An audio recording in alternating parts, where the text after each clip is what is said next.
What advice would you give to beginning actors today in London?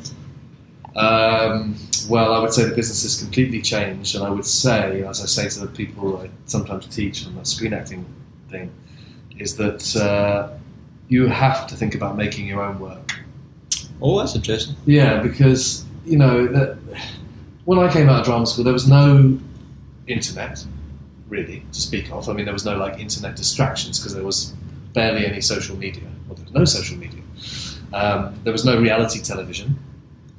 So the first thing that came along was reality TV, and that sort of, I think it stripped something like half of the amount of dramas that the BBC was making a year, because they figured we can make this cheap reality TV, get the same amount of audience, so we get the same amount of share or the same amount of advertising revenue. Yeah.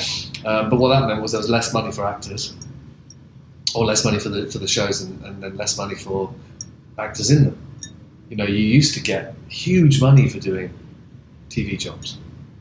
The money's gone down so much, but still everyone wants to do it. Everyone wants to be in the business. Everyone wants to be that. I meet these kids sometimes, and they don't go to drama school because they didn't want to, but they say, "Yeah, I just sort of want to do a couple of classes and then maybe go and be in Game of Thrones." You're like, right, good luck with that, mate. You and a million others. Yeah, that's like doing IT and say I want to be an IT consultant after 2 years. Yeah, I mean, it took me 10 years to get where I am right now, man.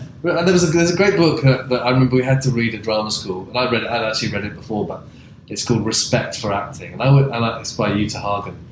And I just think that people don't have, because I think we live in much more fast culture now. People don't have a respect for the craft of the business they're in. They don't really want to pay their dues. Because it is possible to just fast track yourself.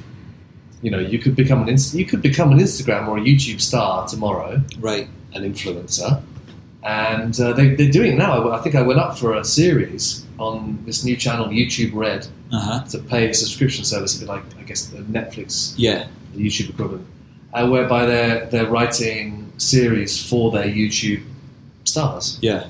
People with certain amounts of followers and stuff, and then building series around them, which makes perfect sense because they've got a built-in audience, and that's cool. Yeah. But do they know how to act?